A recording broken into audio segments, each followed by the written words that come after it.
And John remembers the time really well because he was a 10-year-old kid. And I went down there, and Reg picked me up at the airport, and I stayed at his house. And something unbelievable happened. I mean, it was this great, great hospitality where he, we had the greatest food, and we were sitting out there in the gardens, and we were eating and having a great time. And then all of a sudden we went to sleep. Reg woke me up at 4:30 in the morning. As you probably all know, he also started that. There was no one around before him that ever started working out at 5 o'clock in the morning. So he woke me up. I had no idea about this. So he woke me up at 4:30 in the morning, and I sat with him outside of the kitchen, and he gave me cornflakes and with the Reg Park protein powder on top of the cornflakes. Tasted like sugar.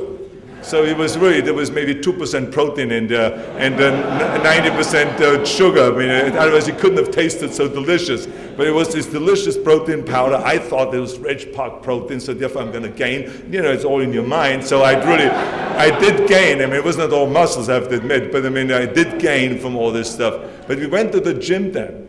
And then in the gym, we started squatting.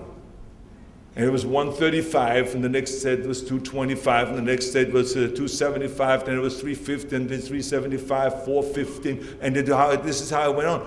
All the way up to 455 pounds, and I'm looking at the watch now, and it was 5:30 in the morning. I mean, I said, Reg, who the hell squats with 500 pounds at 5:30 in the morning? Why? I came down here to make some money, to do some exhibitions, and to learn from you, but not to get tortured. What is this? And he says, never mind, just keep going, boy. And we kept training. And I learned something from all of this, is that you shouldn't waste your morning. That the morning is there to train. This is how you can pile in 2 workouts a day, how important that is. I learned this whole new thing of training twice a day, and it's still the day, do exactly the same thing. Train twice a day, get up early in the morning, work to the cardiovascular training, and at night to the weight training. It's something that I learned from Reg, and he has been doing it his whole life.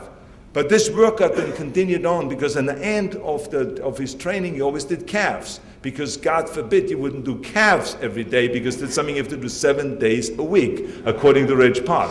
7 days a week, forearms, abs, and calves have to be trained every single day. You can't let them relax at all. Because according to him, you use those muscles all the time, and therefore they have to be pounded away and trained every day. So we start doing calves. In no time, the first set that he does as a warm-up, I couldn't lift it up. As we have heard already earlier, he put so many plates on it. At that point, there was already 500 pounds on that machine. 500 pounds. Now, I felt like a big shot because I was doing calf raises with 300 pounds in Munich. Like Franco said, I didn't have much calves then, of course, and bones don't really move things. So, so I really had to build it up. But it was a wake-up call, because Reg went up not only to 500 pounds, but he went to 500 to 600 to 700, 800, and the last set he did was with 1,000 pounds. Now, how many people do you know that the calf raises at 6:30, 7 o'clock in the morning, when most people are still in bed, with 1,000 pounds? Now, I could not do the 1,000 pounds, but let me tell you something. When I left South Africa and I went back to Munich to train, I immediately increased my training by 200-300 pounds, my calf raises, and my calves started growing for the first time. That we didn't know them within a year or so, my calves grew 2 inches. So that's again the kind of thing. Reg would not just want to train like everyone else. He had different methods to break through, because he was a guy about breaking through, never go with the status quo and just what everyone else has done. And this is why Reg was also the first guy. Think about it. He was the first guy that won 3 times the Mr. Universe contest. Everyone before him was always just winning it 1 time. He wasn't happy with 1 time. He had to win it again, but there was a method to it. It couldn't be just winning it. No, it has to be distances of 7 years.